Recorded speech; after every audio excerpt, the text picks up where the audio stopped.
I'll start with kind of introducing myself, and then I'll go maybe introduce some of the other panelists, give them a chance to introduce themselves. My name is Brady Beauchamp. I'm currently the Director of Investor Partnerships at GE Vernova in the group. So we find inside out and in to help us with decarbonization, electrification, and then ultimately the energy transition. So this is uniquely suited to kind of where I see the world going. As a note, I also spent 3 years as a submarine officer on board the water. So I've lived, 100 feet from a nuclear reactor for months and almost years. Truly believe in the opportunity that nuclear has to offer us. And so that's me. I'll go ahead and let Dr. Thesling introduce himself. Okay, can you guys hear me okay? Hello? Yeah, we can hear you. Okay, thank you. I wasn't sure it was coming through. My name is Bill Thesling, or William Thesling. Sorry for that confusion. One of the founders of eGeneration Foundation. We're a education outreach organization, a 501c3, pretty much promoting advanced nuclear technologies with a sort of a focus on molten salt reactor technology, Gen 4 stuff with direction towards molten salts. So we've been around for probably 10 plus years now.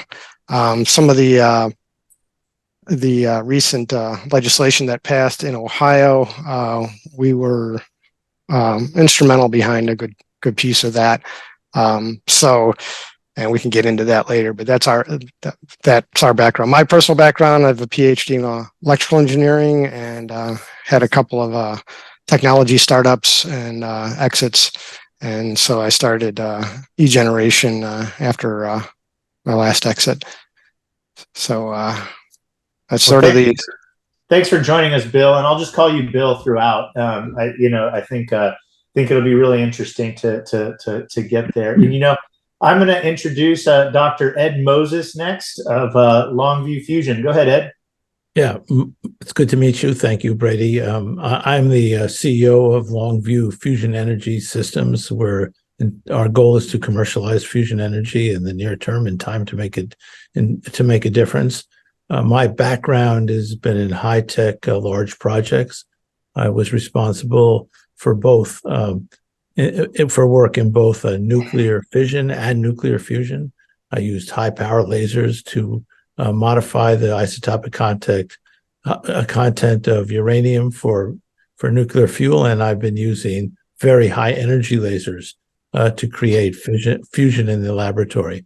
I was also the president of the Giant Magellan Telescope, one of the new class of 30-meter telescopes, which is pretty interesting. But here, my goal right now is fusion energy. It's clean, it's sustainable, it has no real waste, it has no carbon, and we think it's a good part of the future of energy production in the world. Thanks for joining us, Dr. Moses. And Mark, it's good to meet you. We're just going through and doing introductions. All right. My name is Mark Nelson. I'm based in Chicago, but I'm from Oklahoma City, Oklahoma. Studied mechanical and aerospace engineering and then nuclear engineering in grad school. I entered nuclear energy at a pretty hardcore downturn after the Fukushima Daiichi accident and the rapid boom of natural gas in the United States. And got involved, instead of in the engineering side straight away, got involved with the campaigns to save nuclear power plants from being closed, both in America and around the world. So I worked over in California in the new pro-nuclear environmental movement as one of the few technically qualified nuclear engineers, and helped them with letter writing campaigns, energy analysis, research projects to figure out what of the world's nuclear plants we could save from closure and to get it done. So happy to say that very few places on planet Earth are still trying to close nuclear plants. We've gotten that down to a tiny number of countries and tiny number of states here in the US. Whereas when I started doing this work 7 or 8 years ago, there were so many existing nuclear plants that could last for another 20, 30, 50, 60 years being shut down by both bad policy and bad intent. So at the moment, I've transitioned a little bit more. I have my own consultancy. I'm transitioning more to getting nuclear built than having to protect nuclear we've already built. And I work in a lot of countries with a lot of people to try to figure out what's holding back nuclear energy and whether we can't get some of those problems solved. That's really, and again, thanks for joining us. And, you know, as a moderator, it's hard to moderate things if there's no like conflict, right? So I'm going to manufacture a conflict right now just to kick things off, blood going a little bit. So I'm going to put Dr. Moses on one side. I'm going to put Dr. Thesling and then Mr. Nelson on the other side. So Dr. Moses. Well, first of all, I think I'm better looking than they are. So. Oh, okay, great. So, and you've got, I think maybe they'll have an unfair advantage. I don't know, but Dr. I'm gonna have you kind of argue a couple sentences for nuclear, and then Dr. Thesling, Mr. Nelson, I'll have you argue a little bit against, and we'll get a little conversation going. I know what team everybody's on here, but I want to manufacture this because we're all knowledgeable of critiques of this technology. So, Dr. Moses, why is nuclear? Why is this the future? Why do we need it? Okay, you dropped out. Why is nuclear fusion the future? Is that the question? No, sorry. Just let's say nuclear power in general, and then we'll get to fusion fission. Well, I think nuclear power is the future for a couple of reasons. First of all, it is baseload energy. I mean, both fusion and fission. You know, you turn it on, you flip a switch. That's what you're depending on. It's dispatchable energy. It's sustainable, and it takes seasonal and daily variations out of the system. It's also economical, and it's compact. And I think it's obviously the way to go. I don't see another opportunity for us, especially in a world where we're trying to decarbonize and we're trying to do it quickly. And I think the goal of the world right now is to make 50% more energy available, electrical energy available. But with the retirement of plants that is going on, we have to come up with about 5 terawatts, 5,000 gigawatts of energy. That's equivalent to building a nuclear reactor sort of once every 48 hours from now on. So I think fusion energy and fission energy are the way to the future.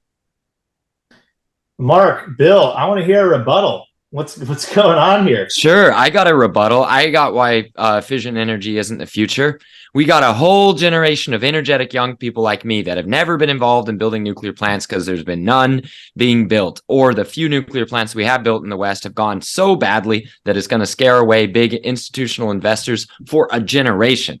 See, the problem with nuclear energy is that it is the best, it's the premium form of energy. It's the best form of energy, but it's really hard to work together and pay attention and to do a good job for long enough to get a plant built. Even though in some countries like China, they can start a nuclear plant, have their first reactor ready to go 5.5 years later, their second one only a year after that, and a year after that, and they can add nuclear reactors to their existing plants at four years apiece is what they're going for. In the West, for us to start going from chitter-chattering to getting a nuclear plant under construction to actually finishing a damn reactor, that is looking like it is taking 10, 15 years, sometimes 19 years in the case of Finland recently. And I just don't think we can recruit the focused, talented young people and give them enough opportunities to make some mistakes, to avoid some mistakes, and to learn from it and to copy it all over. I think we're just too lazy, dumb, and distracted to get it right.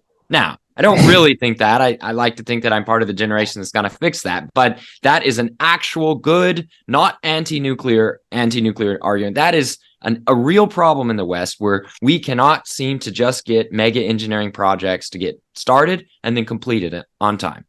And Bill, I'll let you kind of add on to Mark's counter to. Well, I think he's onto something. I would argue part of the problem with today's nuclear power generally, and particularly any type of new nuclear is that our regulatory environment is somewhat flawed for new nuclear development. For example, in a lot of the rules are put in place that are very light water reactor centric. If you want to do something like a molten salt reactor, you have an entirely different paradigm for a lot of the issues, and it doesn't fit well. The NRC being a cost recovery mechanism, it really doesn't play well with that. Venture capitalists that might even fund such a startup, they understand technology risk, but they're a little bit new to the world of regulatory risk, so they often shy away. Plus, these are relatively large scale, large duration projects. I think smaller scale, your small modular reactors, a lot of those could be done in a more timely fashion. There's a level required in the world of regulatory compliance for safety and other things that is quite onerous for new reactor designs. Particularly, I'm thinking of like the molten salt reactor design. So kind of what I'm hearing is the pushback to kind of what this great nuclear renaissance could be is primarily related to talent, regulation, and maybe just to paraphrase Mark, just the will of the West, right? To really understand how much wood it's going to take to chop to kind of get this done, right? We forgot how to Ed. sharpen axes. Yeah. I would also add to that the will is a little bit misunderstood. We've done a little bit of research into public perception of nuclear energy, and strangely, a lot of people believe that the general consensus is relatively negative on nuclear power. Kind of a NIMBY thing still. Yeah, but when you ask individuals if they're pro-nuclear, they'll typically say yes. We were getting like 70% positive. But when you ask somebody what they think everybody else thinks, it's much closer to 50-50 or somewhat less than that. So most people, I think, are more positive on it, but the perception is that it's not as strong. So that's one sort of nuance of people's perceptions or perception of perception, shall I say, that I think is at error, or potentially at error.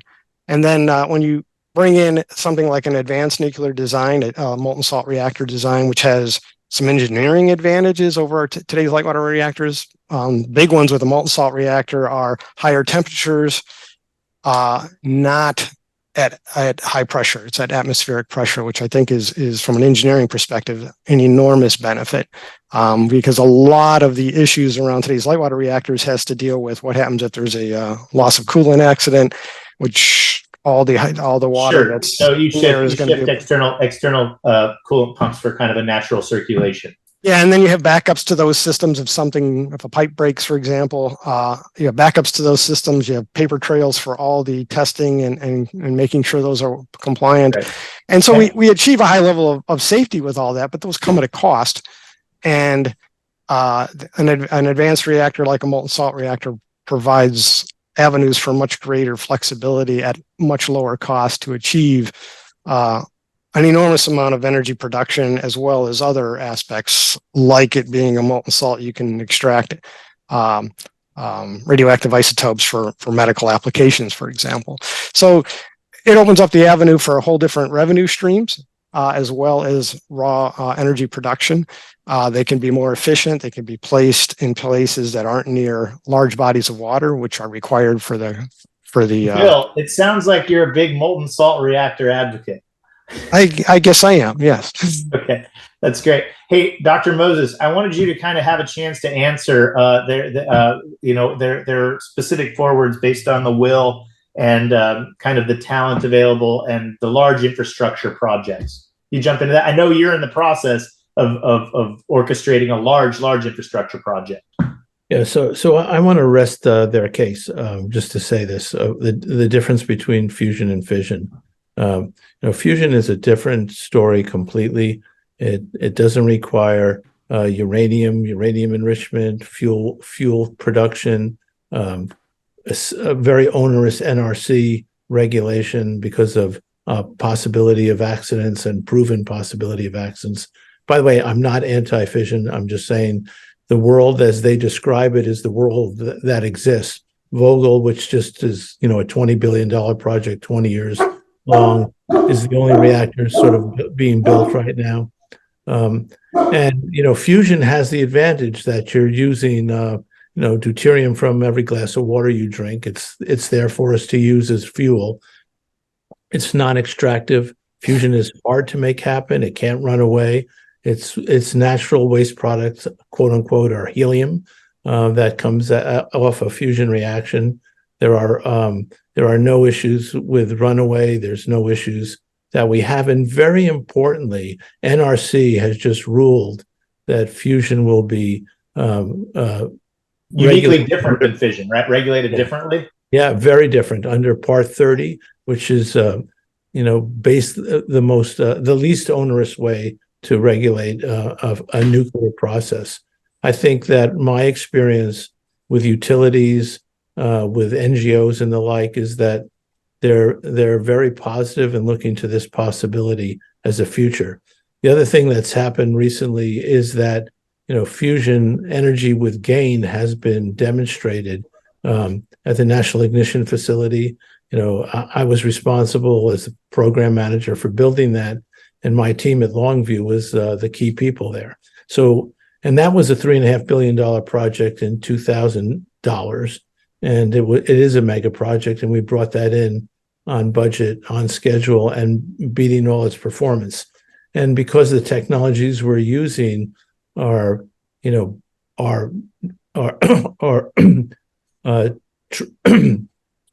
come from the commercial industry in terms of lasers and the like. We have some supply chain issues to develop, but it should be very cookie cutter and be able to be put anywhere. It doesn't have the issues of United States control of fuel and enrichment and the like. So it just is it's a very different story. Again, I'm not anti-fission. I've worked on and I think but everything they said is the reason I'm not doing it anymore. Yeah, I'm presenting a slide here, and I think we could look at kind of what the household equivalent would be. But if we're looking at all of these, tell me, where we're not producing carbon from, right? If the future is going towards electrification and decarbonization, and we need both of those to happen, what we're currently relying on look relatively inefficient compared to either a fission or fusion future. I mean, you guys agree, right? I mean, this is. And also, I just got to say, the hydrogen specific energy is interesting if once you've made it, it's a fuel, but it's generally the way it's made right now is pretty dirty. And I think that if you look at it as a balance of carbon made versus carbon, quote unquote, saved, it's not a good story. I think that the important part is using nuclear processes like a fusion or fission in order to make hydrogen, but that's pretty expensive also. So I think we should be careful about hydrogen's related. And Dr. Moses, Dr. Thesling, Mark, you spent kind of your careers within the nuclear field. And I think these kind of vary depending on experience. But the title of this talk is really present development and future prospects. I think what we left out a little was kind of the history of how we got to where we are today, right? And so we're talking about 1954.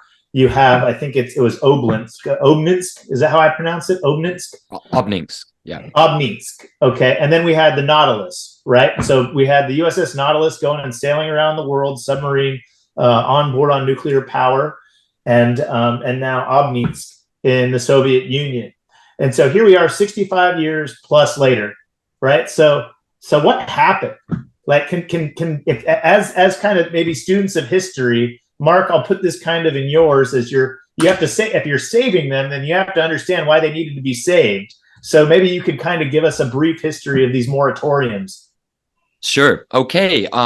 There was a great deal of fear and optimism all mixed together in 1953, as expressed so perfectly in the Atoms for Peace speech by President Eisenhower to the UN in New York City, where he said, yes, we have developed an incredibly powerful weapon, and yes, multiple countries have it now. So you are probably not going to be allowed to get these weapons by us because we're powerful enough to stop you. But we have energy that we're now going to work really hard to develop to try to bring prosperity and therefore peace to the world. So that was what the speech was. We've got these terrible weapons. We're going to try to keep a monopoly on them for those of us countries with having them, but we're going to spread the benefits, the peaceful benefits of the atom to the rest of the countries of the world. So that speech happens as commercial reactor development programs were struggling to get going. So it's nothing compared to like the, I don't know, what is it, 100-year now struggle to try to get to fusion, but at least 10 years after the Chicago Pile 1 in 1943, there was a really big struggle to figure out how to make successful nuclear power plant designs work. It's one thing to design a reactor on paper. It's another thing to get a little prototype facility up and running in the wild, wild west days of the 1950s, and where you could test almost anything, and we sure did. It was another thing to have a profitable, successful, long-lasting, reliable, everyday power plant. And that was an industrial development program that was continuing in many countries for a long time.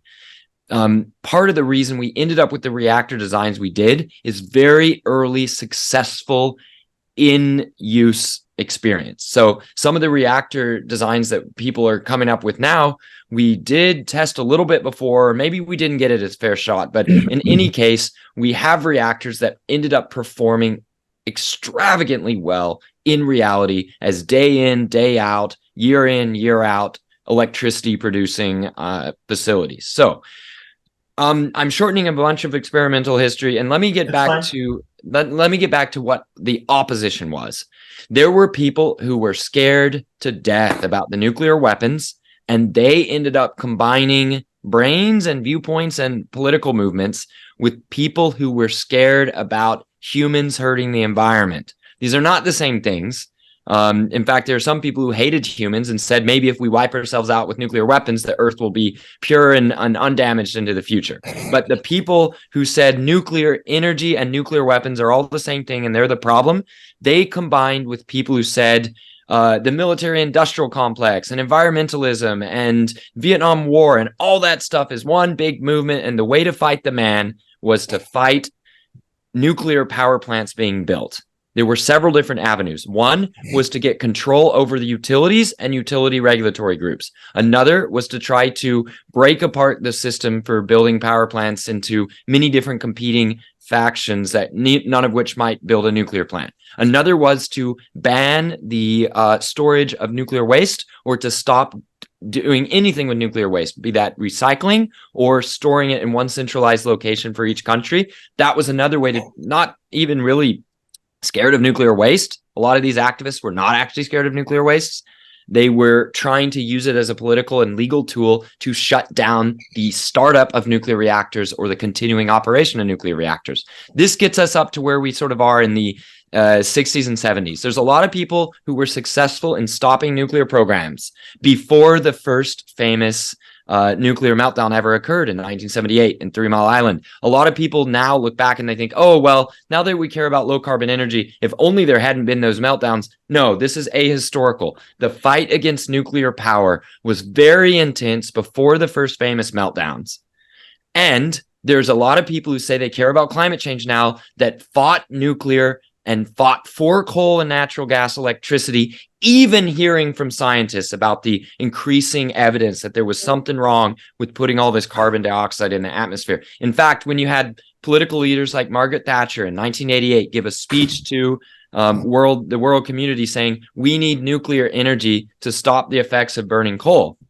They said, oh, no, she's just saying that to break up the coal unions. She's just saying that to try to get more nuclear energy. Maybe this climate thing isn't a big a deal. So that gets us our history, catches us up to the current moment where young people just aren't scared of nuclear energy and older folks are having a rethink. And all of that is leading to a cultural moment at this very time where, for energy security reasons and for environmental reasons, people around the world are turning back towards nuclear, even knowing that it needs to be managed properly to avoid events like Fukushima Daiichi? So given a rocky past, we've kind of come to this new knowledge of almost kind of this renaissance moment where you can look down and the numbers don't lie. We're talking 82 million, 337 million down there compared to what we're doing that actively pollute this. And so I'll kind of push this over to Dr. Moses for a second. And this is kind of I would say unique. How because we're going to get to Longview because I really want to discuss Longview and how we can kind of discuss the future of fusion beyond just experimental, bringing kind of theory to practice. We're doing this discussion, and this is at through Marietta, and there's probably a lot of folks watching that might be interested in this. What are ways that they could get involved in the field early on? Yeah, I just come from a sort of a very different place than we've been listening to. Fusion is a great attractor for students and for experienced professionals and for the public. And I think the way we bring people into this is to just with all due respect, not talk about the problems of the past as battle scars that we have. I don't think that moves the public along. I think the opportunities here are phenomenally large, and my experience is, at all levels, nationally and internationally, fusion is extremely interesting. It's interesting to people who are studying it, people who are doing it, investors. I think the opportunity here is to not change the conversation, just not live in the old conversations. We'll never get out of them if we do. Right. I think there's I totally agree. To kind of to go forward, sometimes it's important to look back, but I believe I completely agree. It's hard to go forward by looking in the rearview mirror, right? But I wanted to touch on that just so the folks that are listening that might not be aware of all of those scar tissue that we've gained and how we've gotten to where we are in a future world of wherever on fission we're looking at small modular reactors. I know, Mark, your consultancy is named Radiant. There's another startup called Radiant that just got, I want to say, $100 million from Andreessen Horowitz, and this is going towards small modular reactors. Bill, we can talk about molten salt. So we understand where we are today, and now let's kind of tilt the conversation about where we're going. I want to stick on fission just for a little bit, and then I want to kind of move into fusion. So, Bill, as an advocate with a nonprofit specifically focusing on the safety and proliferation of safe nuclear reactors, can you kind of give us a picture of what the future looks like? And I think we'll leave the past in the rearview mirror. What's the future look like? Everything goes right in fission. Well, I guess my view. I mean, it's a pretty open issue, and different people have different views. And hey, I say let the free market bang that out, and so the winner will be the winner. But my view is molten salt reactor is, at least with respect to fission, a very promising way to go. It doesn't have the high pressure issues. It doesn't. So a lot of the inherent the designs have an inherent safety aspect to them that if the regulatory environment fully reflected that, vis-a-vis made it much simpler to acquire license, you would have a much lower cost solution for energy. And whether it be uranium-235 or thorium/uranium-233 or however we play that, you've got here something like 82 million megajoules per kilogram. Those type numbers are really what drives people to move forward, because you're talking about, if energy is prosperity, you're talking about bringing up everybody on planet Earth to a USA standard of living, and then increasing that standard of living by an order of magnitude, and doing that for 1 million years or more. That's what advanced nuclear offers. I think the molten salt reactor could achieve that. It could do so with far less waste. The waste would be far less radioactive over time. In other words, you won't have to sequester the waste for tens of thousands, hundreds of thousands of years. It's just a few hundred years. and it'd be much less of it. A lot of these cost issues come down, and that's a big part of whatever solution we want to have if we really want to increase prosperity. So in my view, yeah, I see the molten salt reactor as a great way to go in the fission domain. Oh, so if we want a little bit of conflict, I can provide just a few fireworks, but let me know, Brady, now's the right time. No, go ahead, Mark. Yeah. All right. I want to make this a fascinating, thought-provoking debate. And what we're not talking about, what I'm really happy is that we're beyond, burning wood to boil water to turn a turbine. I understand it exists, but we're all kind of in the same camp that we do believe that there's a strong portion for fission or fusion eventually. Right. So go ahead, Mark. Yeah. All right. So I would say the bear case on the molten salt reactor. And I was trying to figure out exactly which sort of direction, because some people mean molten salt as a coolant, but the solid fuel that the coolant fuel goes around. If you're talking about melting down your fuel, well, yes, sometimes you can't have a meltdown because you melted the fuel already, is the snarky response I'm sure you've heard from some nuclear engineers. But I'll tell you this. In operation, molten salt reactors where the fuel is mixed with the salts are going to produce compounds that have never been before produced by mankind on this planet, and on any planet maybe. And these exotic substances may have corrosion and radioactivity properties that we've never seen, and they will be at high temperatures with very high levels of activity all in the same spot. It doesn't mean we won't be able to figure out how to make it work, but there's a simplicity that comes from keeping fuel and coolant separated that I think needs to be acknowledged. Second of all, although you do mention it is right that maybe there will be a pressure advantage. Look, the Russians today operate a sodium fast reactor program that has that pressure boundary problem. And I don't know if the Russians have a big regulation burden or not. Their reactors seem to be okay, except for the little Chernobyl incident.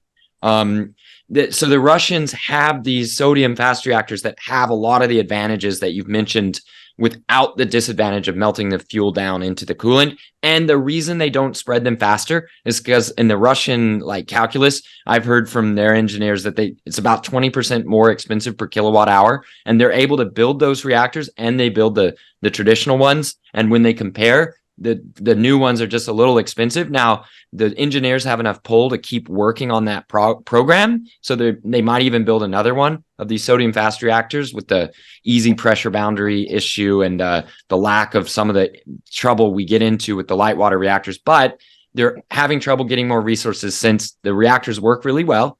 Finally, they've troubleshooted them. They work well, but they're not that cost effective compared to the other type of reactor that the Russians build really well. And in both cases they're built cheaper than we build. So it's not like they're trying to overcome. So I really love advanced reactors as an engineer, and just thinking through, and it's advanced reactor presentations that got me into nuclear at all. I saw a video from Gordon McDowell of the Thorium Energy Network, and that changed my career path. Changed my whole life path when I saw that video.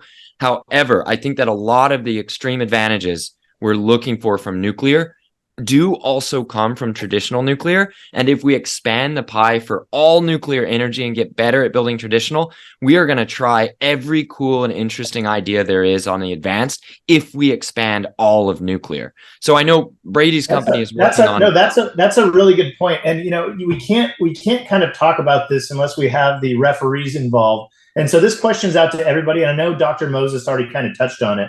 But in your opinion, what role should government policies play in supporting or regulating nuclear energy? Well, I'm going to take it. I'll answer really quick, and then somebody can tear me down without my response. So I'll do that. I think that the NRC is a very good regulatory body, and I know I'm going to get some pushback there. Compared to some of the stuff we see in Europe is just awful. Like the extreme chaos in the French fleet is due in part to the way their regulator acts, the way they handle working with the utilities. I know that a bunch of nuclear plant owners in the US look and see what happens overseas with regulators, and they're just thinking, thank goodness it's not like that for us. That doesn't mean that there isn't room to improve the process for getting novel technologies licensed. Maybe we need a smoother path for new things to at least try them out. But the NRC's reputation is, I think, enviable in many spaces where people are critical of the industry. but do respect NRC's judgment. That's a very powerful balance point we've achieved in terms of overall government policy and where I think we see the role of government. Democrats and Republicans love nuclear and they want to shovel money into it at both the congressional level and state level. I don't think I've got any complaints at that point. And whether that means we're going to have TVA nuclear champions, where it's socialist style utility left over from the New Deal, engineering the next generation of plants, or whether we need deregulated electricity markets to have enough need for capacity, firm capacity, clean from nuclear that private capital pours in. I think we've got a beautiful environment that's better than any of us would have dreamed even 10 years ago to execute on nuclear in the West, along with one last thing I'll mention. Because China and Russia are being so successful with nuclear, there's absolute lockstep commitment in DC to make sure America finds some way to compete. So no matter what tool we're talking about that could help nuclear, I bet if somebody pitches it right, Bill, if your team, you guys pitch it right, there's going to be somebody wanting to take up that mantle for free in DC and try to get something passed to help our nuclear builds. All right. Can I have a minor? Again, just to remind the audience, the question was, what role should government policies play in supporting or regulating nuclear energy? Okay. If I have a moment for a quick rebuttal on the previous comment, molten salt reactors do bring out different compounds that do have corrosive elements for the vessel that you would hold this in. However, the molten salt reactor experiment that ran at Oak Ridge National Labs addressed a great many of the corrosion issues from 1965 through 69 when they ran that experiment, and they believe they put to bed all the corrosion issues. I think there are still some open questions though. But this was 1960s, and a lot of materials advances has happened since then. One of the big differences we're looking at between a molten salt reactor and a traditional reactor where the fuel is separate from the coolant is, in the traditional one, those tends to be run by mechanical engineers. The molten salt reactor really needs more of a chemical engineering addressing it. So it's a little different skill set that you bring to the party. I'll just leave that as that. Regarding the role of the government regulatory agencies, I think one of the things that we really need, if the government's going to regulate, it needs to find a way to allow for new reactors. It needs to lead, which means it probably needs to also fund, be self-funding, not being funded by industry, because that really hampers investment into R&D when you're paying $275 an hour. So what I'm hearing is not only regulate, but also create an advantage for kind of broader public-private partnerships. Yeah. There's definitely room for that. It's one of the things we've been trying to do and have achieved with the Anthem Act that got passed in Ohio recently on the to develop an authority to work with DOE and other government agencies where at a state level we can do some things. The idea there was the federal government has done a lot of partnering with other countries, particularly China, in molten salt reactor development as well as other reactor designs. Why not partner with the state? And the answer has largely been a bit of a chicken and egg. The state cannot, doesn't have an authority that the DOE can interact with, or most states don't. So we said, okay, what do we need? And the DOE came back with, well, you have to have an authority. Okay, what are the rules? Well, you have to ask us to promulgate rules. It has to be, there's a whole etiquette of how that happens. So we've requested at the state of Ohio that the DOE promulgate rules for how to work with the state. And that's part of what's going on. I would like to see states, we could have 50 little incubators of ideas that aren't subject to the whims of the federal government, where we've had, for example, the integral fast reactor, which was studied, I guess, in the 90s, that they had the plug pulled on it. Again, it struck me as a very political football. So there's politics involved, especially when big money is involved. Politics always seems to find its way into there. And I think the NRC does what it does well. It's just that it doesn't provide an avenue for new R&D designs. And one of my concerns is most government agencies, whatever they are, like to grow. And when you bring in a technology that would need them to lower or reduce their scope, there's going to be pushback. We like this reactor design because we could hire more NRC people. That might be a cynical point of view, but I think reality would back that up. Dr. Moses, right now you're working on something that's absolutely fascinating, right? And we're going to kind of have an aside, an educational presentation shortly. But how important is this public-private partnership to moving, and I'll shift to fusion forward? How important are these this partnership? Yeah, I think they're very important. I think in some ways, the world of fusion that I've been living in has been a public-private partnership in a different way for decades, actually, especially with respect to the National Ignition Facility. That was funded by the federal government, but almost all the funds that we got were spent or allocated to private industry. And in fact, 95% of it was. And in doing that, we built up a great capability in the United States to go forward with fusion energy, laser fusion energy. So I think that's an important consideration that we have in fusion. On the other hand, I think going forward with private-public partnerships, and there is one in the DOE right now for fusion energy, which is a first of its kind, is also very important. It's important because it gives confidence to the private world that the public is playing. And you get non-dilutive capital into your system. You get access to all the immense abilities of the United States and the national labs, which are not reproducible and should not be done by private industry. And you have all those things coming together right now to support fusion energy. I think this is a really important development that's happened. And this is great. We're kind of just past the halfway point, and so maybe now is a good. I don't want to. Again, we're all in agreement that it's going to be fission or fusion going forward. But I'd love to give Dr. Moses an opportunity to kind of discuss fusion. And I know he sent me a few slides, so I'm going to let Dr. Moses take it away, and then I would love for Bill and Mark to pepper him with questions throughout. So I'll let you kind of kick it off, Dr. Moses. Okay. I don't mind being peppered with questions. I hope they're not shotguns, though. Okay. So, by the way, again, I don't think it's fission or fusion. I think it's fission and fusion. I think that's very important.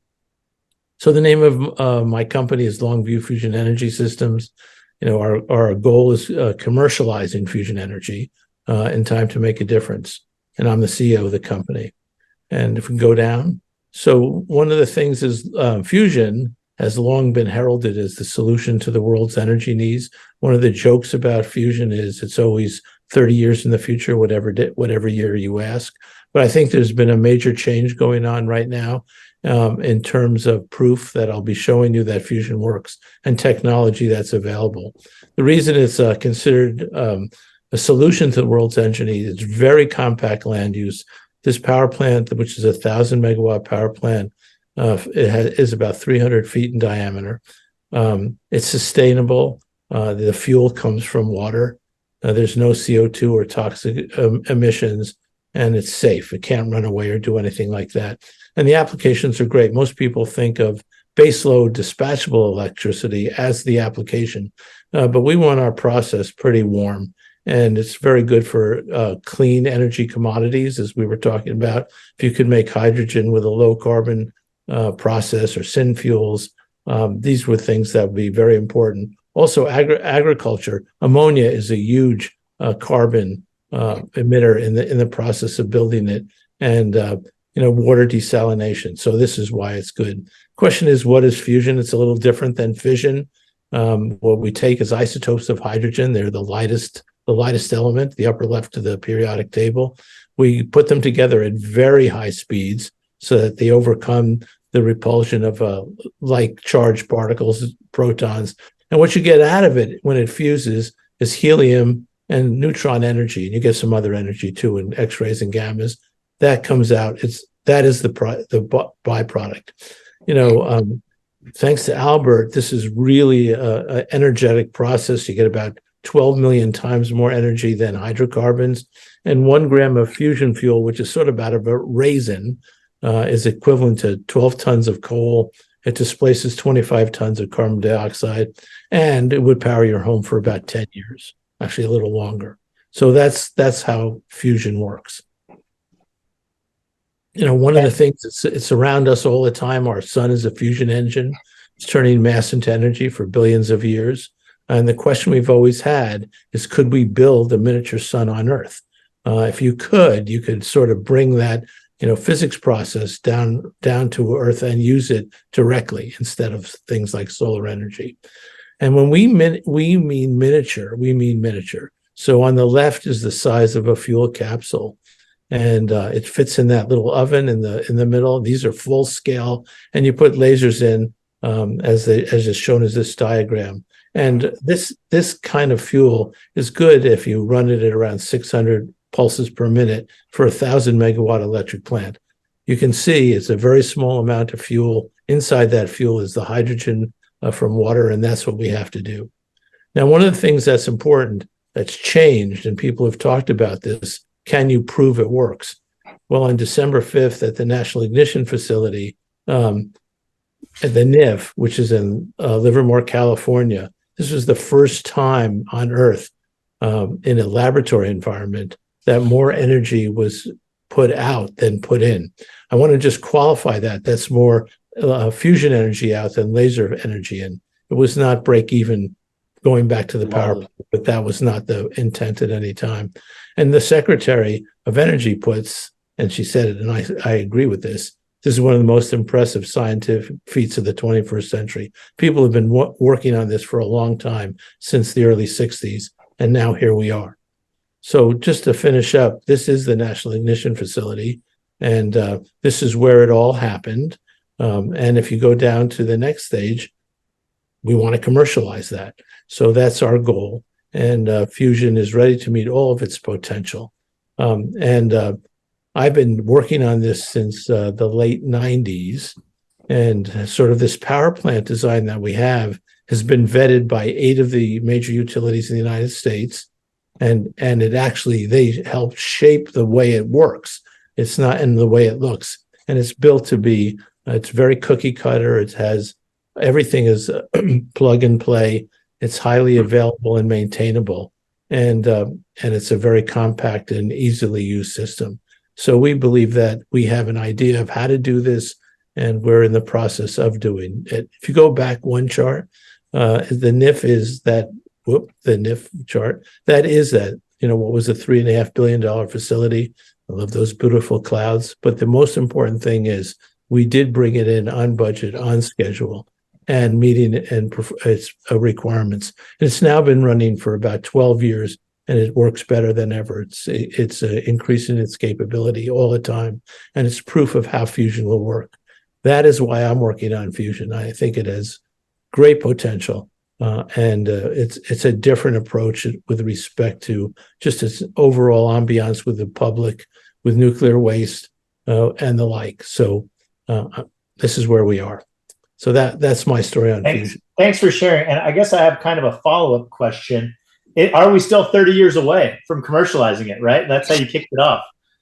Yeah, I think right now, having this power plant design that's been vetted by utilities at the CEO, CNO, and COO level, and having proof that fusion works, I think we're no longer 30 years behind, or else I would not away. Otherwise, I wouldn't be doing this. Our plan is for commercialization in the 10-year time scale. And this is you brought up in there, and I love kind of pulling these threads, and I'm going to rope some of the other folks back in, and feel free to answer this yourself. But what is the current status of nuclear waste management and disposal, and what solutions are being addressed to explore this? Right, I know that was a caveat. You mentioned there will be not as much nuclear waste or any really with fusion, but currently, when we're talking about fission and fusion, what are we currently doing? The current status of that waste management and disposal. I jump in here. With respect to waste, there are a number of designs by various startup companies of molten salt reactors to consume nuclear waste. I think Exodus Energy has one that doesn't even involve processing the waste to begin with. In other words, they don't have to pull the plutonium out, for example. They could use it as is. It's a molten salt reactor, a chloride fast reactor. And there's an awful lot of energy still residing in the spent fuel. I think we've only consumed a few % of it. So you could power the country for decades off of our stockpiles of waste. And one advantage of the molten salt reactor is to do that. And this is another one of those potential different revenue streams where you could potentially receive funds for taking in spent nuclear fuel and then consuming it, destroying it, which would be a wonderful way to get rid of it. So that's one aspect of it. That's super helpful. Go ahead, Ed. Can I just speak to that? Again, having been in both the fission and fusion world for some time, I think the issue is not that you can't reprocess waste and extract energy from it, but the ability to do that is so wrapped up in a very onerous regulatory environment that I think even though it's on paper possible, having studied this quite a bit, I just don't think that it's going to happen in a level that's important to do this. And I would add, you're right, and I would add that one advantage fusion has over fission is it can sidestep a lot of those issues potentially that may or may not be real issues technically, but that doesn't mean they can't upend and short circuit any approach. So that's right. That's a plus. Yeah, and the thing about fusion, just to say this, I don't want to give the feeling that there is absolutely no waste, because that's just not true. It's, things that people say, but the waste that there will be is very short-lived, in the tens of years, and it's sort of in the container that you have this running, and it's very small amounts. I think the issue, going back to the 30-year issue, I really think there's been a sea change here. And I'm going to repeat, the importance of that gain experiment, and there have been many since. I watched it on 60 Minutes when 60 Minutes went and did the tour there. It blew my mind. It's the size of a BB. I showed that. Crazy, yeah. And by the way, I don't know if you can see. It doesn't work. Anyway, no. That's a target. Anyway, so the story, and since that 60 Minutes one, there's been a lot more shots. They're always in a burning mode now in every shot they have. So this is really important. It changes the nature of what we do. It scales what plant sizes have to be. It scales the size of the lasers. It scales everything. It's working more important downwards, I hope. Actually, it's working exactly as it's amazing. It's working exactly as predicted. Over time, it will make it downward as people tune up the process. One of these rare occasions where the theorists and the experimentalists kind of come together in something that actually makes some sense. So, because Dr. Moses, my small worry is that I'm sort of an obsessive reader of the history of like the first 20, 30 years of nuclear energy, and boy, oh boy, the number of stages between knowing that fission can work, getting it to work in the lab, and getting the first self-sustained fission reaction to a commercial power plant that makes money, that it was an extraordinarily difficult period with a thing that was physically like baby's play compared to not even child's play, baby's play compared to the physical difficulty of fusion, which doesn't make me less excited about the science of fusion. It's just the making of commercial nuclear plants was something that even pro-nuclear people love to forget how difficult that was. And we had the extreme confidence post-World War II to try and succeed on very large levels with very little regulatory burden. And it was still a very difficult and very expensive 20-year period after getting the Chicago Pile 1 up and running. And I hope you guys don't have a valley of death that bad, but I just got to warn you, the hard part isn't getting self-sustaining fusion reaction compared to getting a power plant that makes electricity day in and day out for the grid. This is no longer getting medals, winning the Nobel Prize and science experiment things. All of that could happen without a single kilowatt hour of competitive electricity ever coming out of it. Just got to be prepared. All of that is speaking about the fission industry. Is sort of true. It's not exactly true. It's actually in the 60s to 70s. Westinghouse and GE put about 100 power plants online. They weren't extremely available at the time, but they have become the most available energy. The thing that's different about what we're doing is that target is the fuel source. And the only thing you have to do is do it over and over again. It's like an engine, it's like and it runs at 900 RPM. It's a 3 million horsepower thermal engine. And the thing that's very interesting about it is that in a power plant versus in the NIF, the target thinks it's in the same environment. And the only thing you have to do is learn how to do it over and over again. The other thing that's important is because we have the fuel very far from where you collect the energy, the engineering problems are much simpler. It's completely separable problems.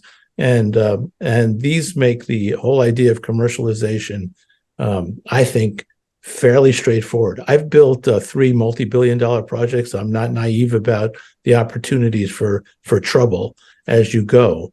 I understand that issue very well. At the same time, this is a separable system. This can be developed in parallel, all the parts of it. And I think that, I take your warning as a real one. I've sort of digested that in my career, and I'm pretty practical about how those things come together and don't. It sounds like we're all very optimistic on kind of the future of this, and I'm just wondering, how can the public be better educated about the potential benefits of nuclear energy, just with where we are now and what we're doing? I know that we collectively feel, just by the virtue of us having this conversation and this is one way to do it. But how do we really get this renaissance going? What has to happen collectively to get this going? Well, right? I just might say the public thing, that's starting to happen. It used to be that the only people a news channel either wanted on to talk about nuclear or could get on, especially in an emergency, was a paid anti-nuclear expert that often had no qualifications in nuclear or even interest in nuclear plants. Their goal was to go on and scare everybody's pants off immediately. We had the end of that world, in my opinion, was both 2 events. Fukushima Daiichi, where in a few countries, like in the UK, you had absolute experts in nuclear physics and technology go on to the news, correctly describe what was happening, say how it wasn't a risk to people in Britain, how they'd have a messy cleanup, but probably nobody would be killed. And here's what's going on. That was a start. Then the second event was the capture of a nuclear plant during the opening days of the war in Ukraine.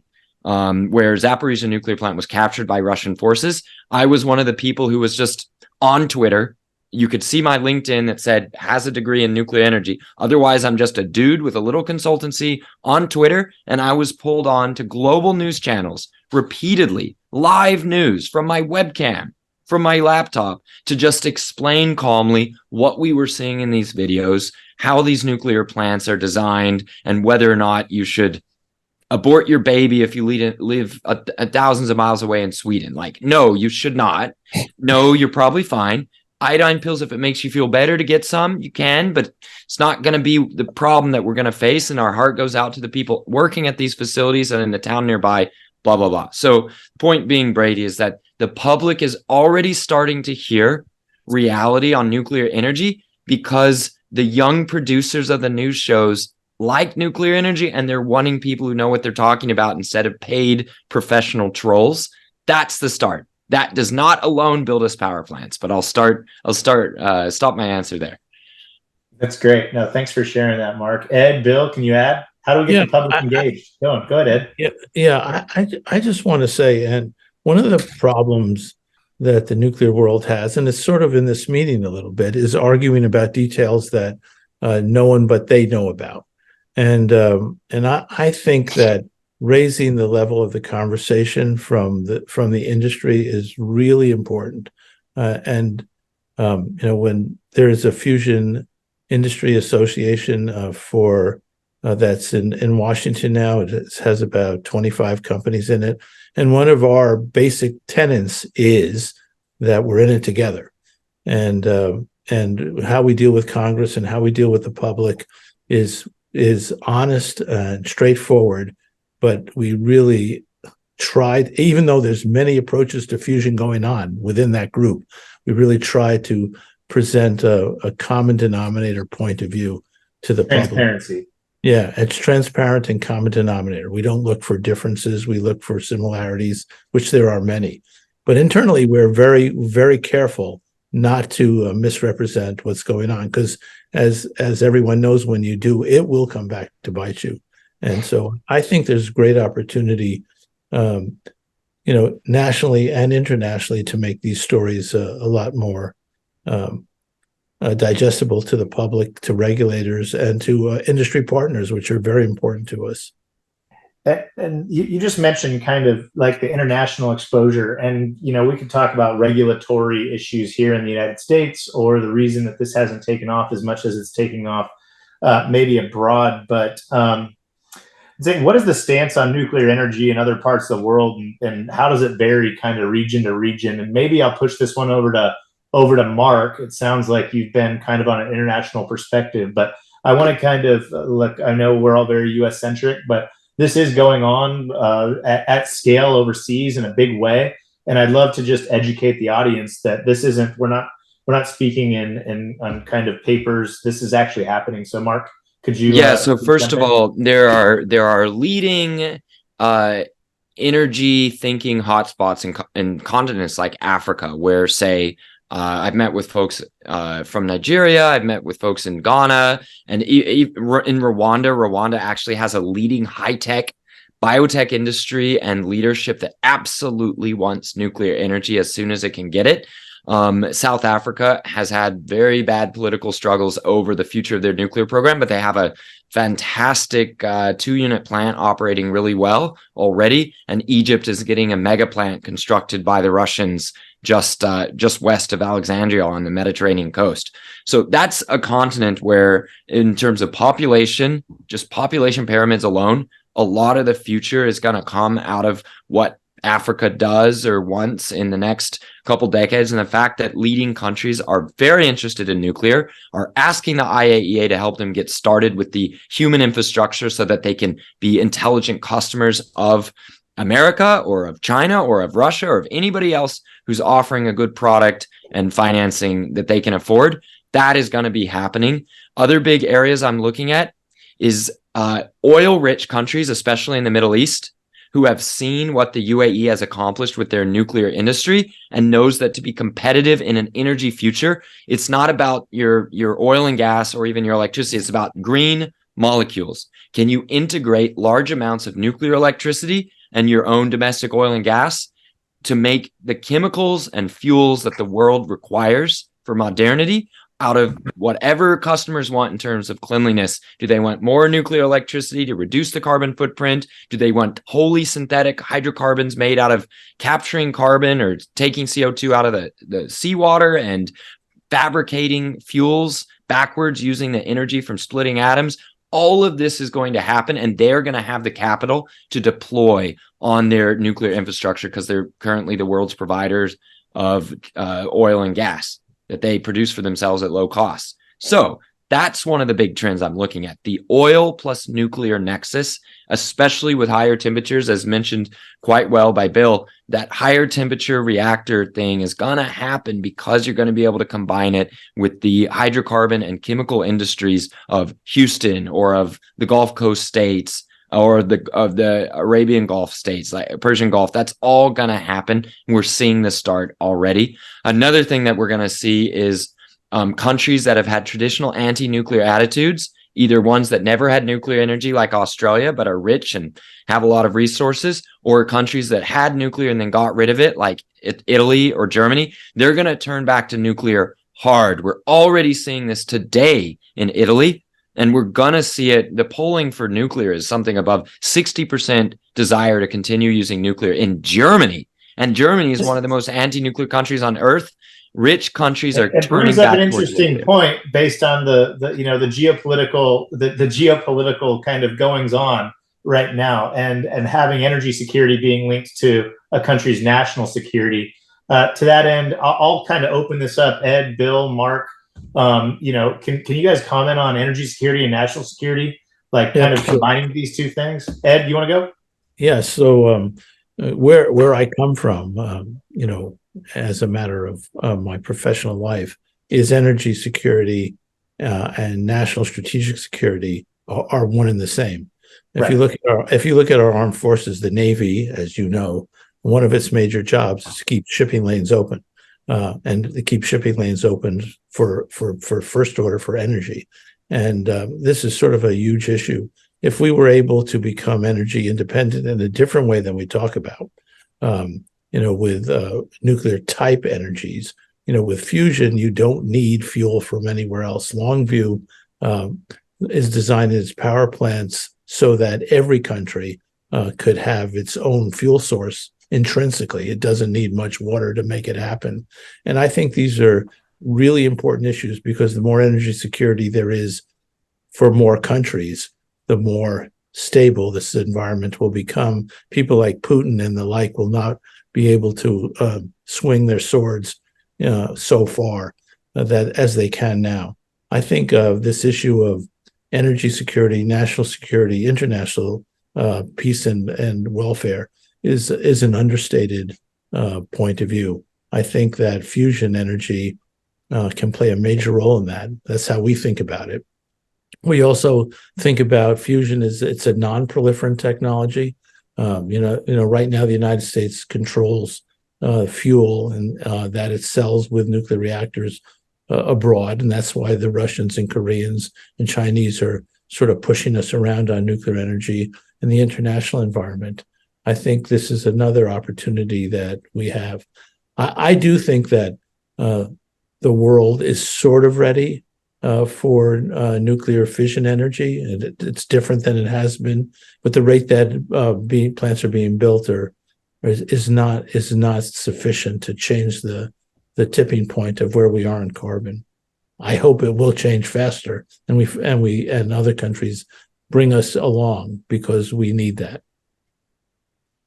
Helpful. Bill, do you want to kind of add to this? Yeah. Well, I would definitely add that if you have you can control the supply of your energy, you're in pretty good shape. And from a security point of view, that's a big deal.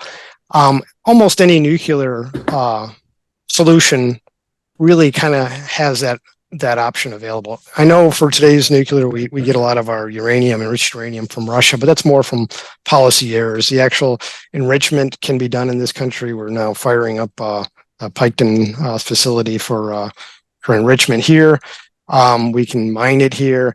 You can get your deuterium and out of seawater for fusion, but for fission, you can get uranium out of seawater. You can get thorium out of the ground. It's about 10 parts per million in various locations around the country, and most places on Earth, it's around 3 or 4 parts per million, which doesn't sound like a lot until you realize you got a million times the amount of energy to start with in the nucleus. So you really have energy security available in almost any advanced nuclear solution, or even today's light water reactors can achieve that if you're willing to be serious about getting your own sources of uranium, whether that be through seawater or through mining directly on the Earth. We look for low cost solutions, but since when I think of the cost of uranium relative to the energy produced, it's so small that even if that were to increase in order of magnitude, its impact on the overall output of a plant is pretty tiny. So I think that's a big advantage, though, in general, that any of these forms of nuclear provides, where fossil fuels, for the longest time, we were importing energy from the Middle East and other places. And that has geopolitical ramifications that are generally not positive for the United States and other countries, for that matter. Mark, do you want to comment on it?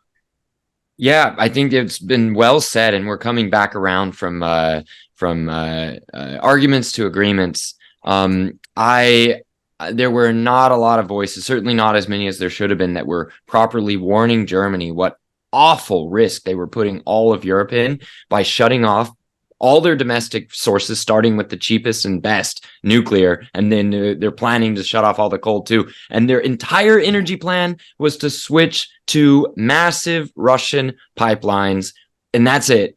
Importing enough gas to make them, the way they saw it, rich and able to run off of seasonal renewables for the rest of the time. That was their goal. They planned to build dozens of gigawatts of capacity of gas plants to run on pure Russian pipeline gas. That was the plan. And that helped set Europe into a very dangerous configuration in terms of foreign policy. And it snapped shut in the winter of 2021, 2022.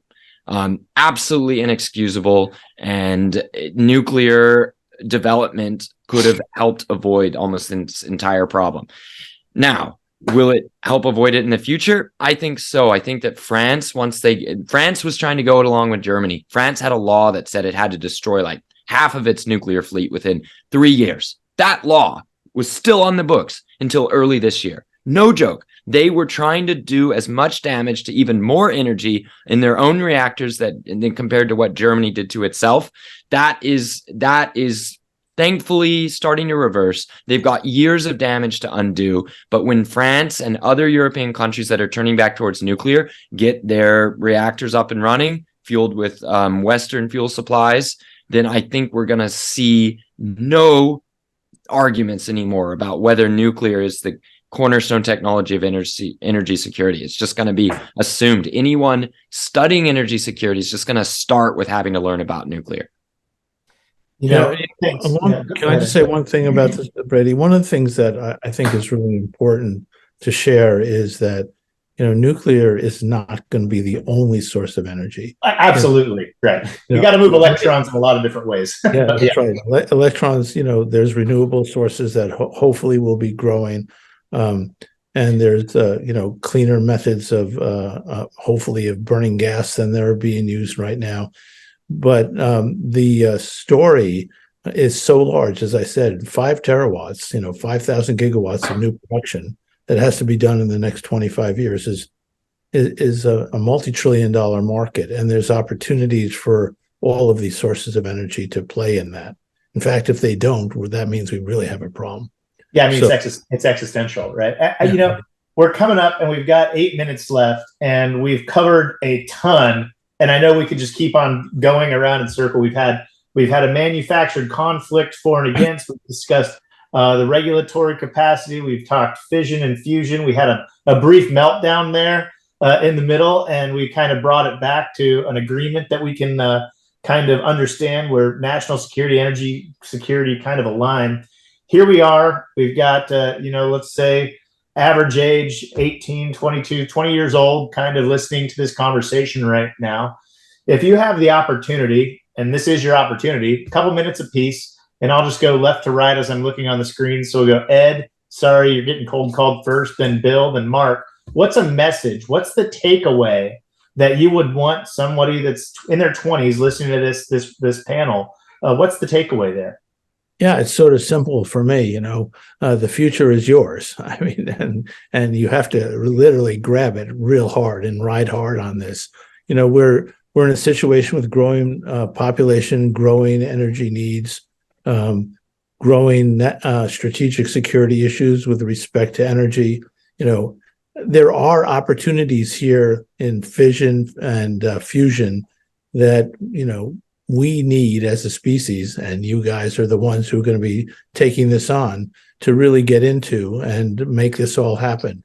I think there, with respect to science, technology, engineering, and very important social issues associated with this, we need leadership to come out of the universities around the world to realize that they have a role to play, that you have a role to play to make this happen. My generation, whatever trouble we caused is moving out, and it's yours to take the reins. And that's how I feel about it. And I think it's such a great opportunity. You said a multi-trillion-dollar markets, the kind of capitalist in me sees where that can go. So thanks, Ed. Bill, you're up next. What's the takeaway? Yeah, I would echo that the future is to be seized. It is definitely a bright future. We have some technologies that are on the verge of really happening, and wow, I mean, what a great time to be looking towards the future for energy. And what does that mean? I mean, I think with some of these advanced technologies, we could produce a lot more energy and produce it more cheaply. And I really think that opens the door for new innovation and new spaces that I don't have the wisdom to see today, but I think it's just going to happen in a free market. What an exciting time to be looking forward to the future is the way I look at it. And energy is a huge piece of it, always has been, in terms of pushing humanity forward. And whether it be fission or fusion, those mechanisms to produce massive amounts of energy opens the door to so many other technological advancements that, imagination is your limit.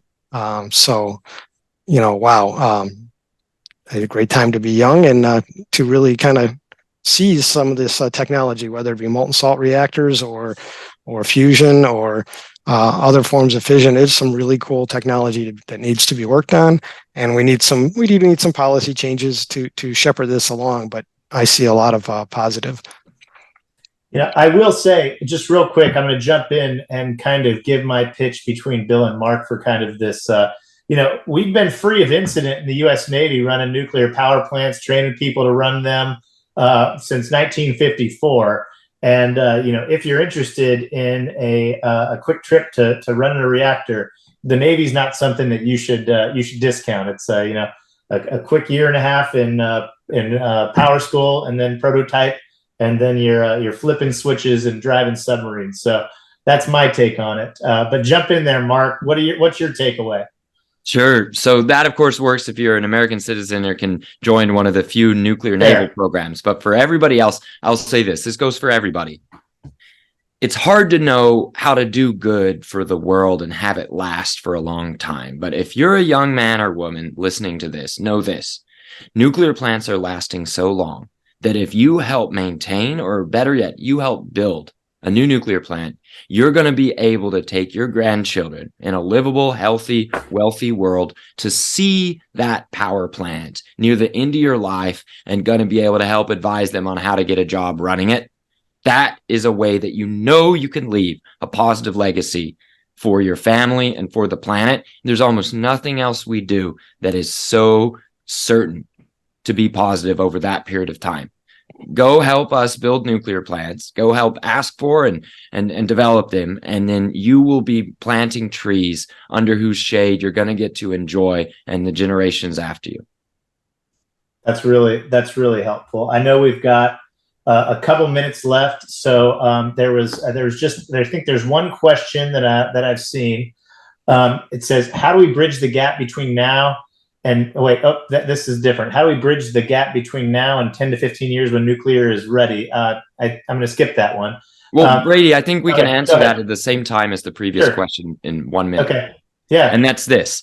One of the most valuable things about wind and solar, it's like a training ground for getting projects developed and executed, while at the same time it shows you why you do eventually need nuclear. Because when you build wind and solar, it may look cheap for just ordering the solar panel or the wind turbine, but there's a whole industrial trail that goes along with that may be just as high carbon or higher carbon than some types of clean energy technologies, certainly dirtier than nuclear. So that's one. The second one is, if you get a bunch of wind and solar built today, in 10 to 15 years, a lot of that may need to come down anyway. Either you lose the rights to the land, or there's increasingly strict requirements because people don't want to see the wind or solar. You may need to bulldoze the wind and solar, restore the landscape to nature. And in doing that, you'll be ready with the nuclear plants then coming online to provide much smaller, more compact energy production all day, all night, all season. So it may be that wind and solar is a transition fuel in these 10 to 15 years. And as it comes to its sort of disposable end of life in 15 years or so, depending on which tech we're talking about, then the nuclear plants will be ready to take up the load and let us rewild the nature, give back the land, and seed to the animals and to other people. Well, I appreciate that. I've got one more minute. If there's any other comments related to that, I'm of the opinion that I think nuclear is just it's one specific variable in a big equation on how to satisfy this need. But I'd love to just thank the panelists for attending and letting me kind of meander around. But thanks a lot, guys. Appreciate it. Thank you. Thank you. Take care. All right, bye.